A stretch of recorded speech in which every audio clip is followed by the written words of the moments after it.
Hello everyone, welcome to Diplomatic Briefing. Trump launched a global tariff war, especially targeting China with extremely high tariff rates. What he didn't anticipate was that when China responded forcefully and the confrontation reached its peak, both countries imposed tariffs of over 100% on each other, which was essentially equivalent to a trade shutdown.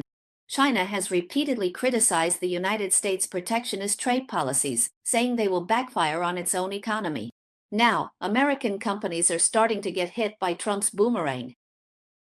E.l.f. Beauty, a popular and affordable beauty brand among young American consumers, has now become an unexpected victim of Trump's tariff policy against China. Although this brand remains popular on social media platforms like TikTok, it's struggling to stay afloat under the weight of high tariffs because it relies heavily on importing raw materials from China, leading to a significant drop in profits. According to a report by the American financial media outlet CNBC, the company's financial results released on August 6 show that for the quarter ending June 30, E.l.f.'s net profit dropped from $47.6 million in the same period last year to just $33.3 million, a decline of nearly 30%. This marks the first time in recent years that the company has experienced such a significant drop in profits. E.l.f. also stated that, given the many uncertainties in the U.S.-China trade situation, the company is temporarily unable to provide a full-year revenue forecast and has only released financial guidance for the first half of the year. The company's CEO, Tarang Amin, admitted in an interview that they are currently in an extremely turbulent macro environment, and the uncertainty surrounding tariffs is making the situation even more complicated. Amin stated that, due to the tariffs imposed by the Trump administration, the company currently has to pay tariffs as high as 55% on goods imported from China, and this rate could further increase to 170%. Since about 75% of E.l.f.'s product raw materials are sourced from China, these high tariffs directly drive up the cost of sales and squeeze profit margins. To cope with rising costs, E.l.f. has already raised the price of some products by $1, even though most of its products only sell for a few dollars each. According to a survey of analysts from the London Stock Exchange Group, E.l.f. Cosmetics revenue in the second quarter reached $354 million, with an adjusted net profit of $51.3 million, and sales increased by 9% year-on-year. This is the second consecutive quarter that the company's revenue growth has dropped to single digits, and it's the first time this trend has occurred since 2020. Amin admitted that compared to last year's explosive growth of as much as 50%, this year's growth rate of just 9% seems especially abrupt. However, he also explained that consumer spending in the United States is generally weak at the moment, and the entire beauty market is facing contraction pressure. Under the tariff policies pushed by the Trump administration, American companies like E.l.f. are not the only victims. According to a Reuters report, as of August 6 local time, more than 323 companies worldwide have been forced to take various countermeasures due to Trump's tariff measures. Some have directly withdrawn their financial guidance, some have been forced to raise product prices, others have issued profit warnings, or made significant adjustments to their supply chain structures. Estimates show that by the end of May, this tariff storm had already brought a financial impact of up to $3.4 billion to the affected companies. Faced with this trend, E.l.f. CEO, Amin, appeared even more helpless in his response. He said, "I never thought there would come a day when I would feel relieved about a 55% tariff. But that's still much better than facing a 170% tariff." Hearing CEO Amin say he feels relieved about a 55% tariff, as the operator of a large company, really shows how helpless the situation is. But what's even more frustrating is that this president is American, and people from all walks of life, business people, farmers, and others, voted him into office.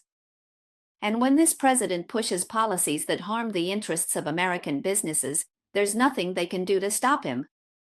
As things spiral out of control, all you can say is that the American system is truly sick. On the other hand, after dealing with the EU and Japan and South Korea, Trump is now going all out against India, forcing Prime Minister Modi to bow down.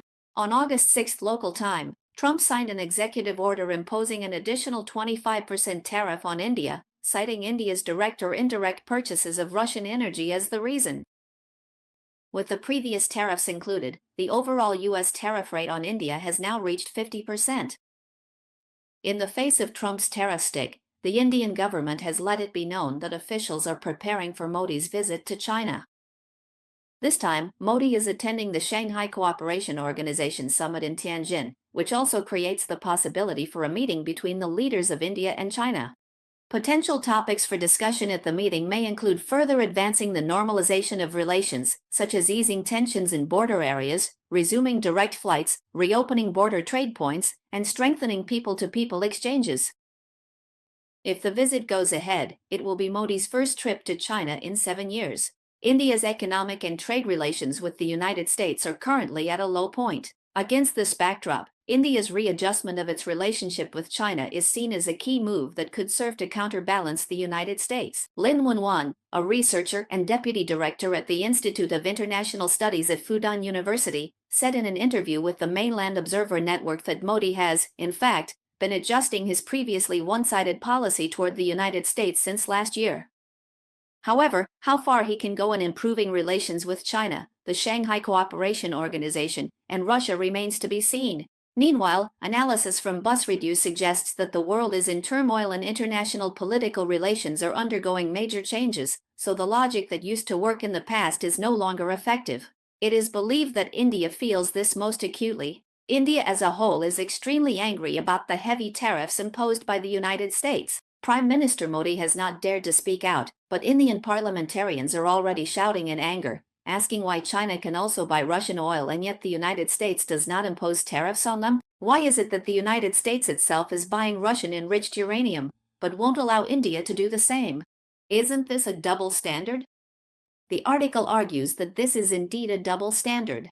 Trump is picking on the easy targets to exploit. On the Russia-Ukraine issue, Trump claims he could end the war within 24 hours of taking office, but his opponents keep counting the days, and it's been more than half a year with no ceasefire in sight. Trump then put forward a secondary sanctions strategy against Russia, aiming to punish all countries that buy Russian oil, but in the end, he only targeted India.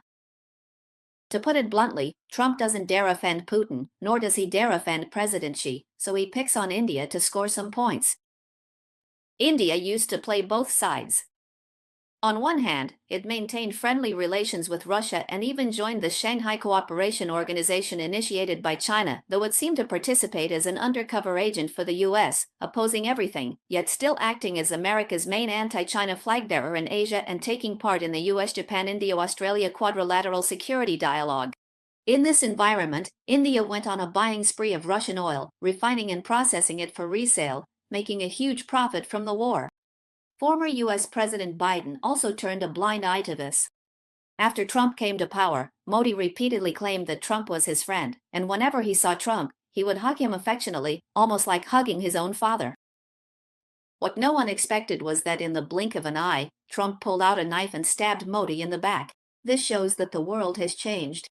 Commentators believe that the United States has always been a self-interested country, but it has packaged itself as a champion of democracy, freedom, and global justice. Now, as this old superpower starts to tighten its grip, its true colors are showing, just like a mafia boss. In the past, a group of followers would stick with the boss, get paid, go around fighting and causing trouble, and live a pretty happy life. Now, the mafia boss has entered his twilight years and doesn't have much money left in his pocket. He's even started eyeing his own underlings, demanding that they pay him protection fees. Commentators ask, why does the world have this kind of mafia? These underlings can only look out for themselves and make their own calculations.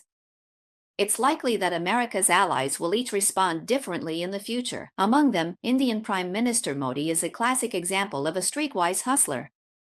In the past, he followed the American boss and reaped plenty of benefits.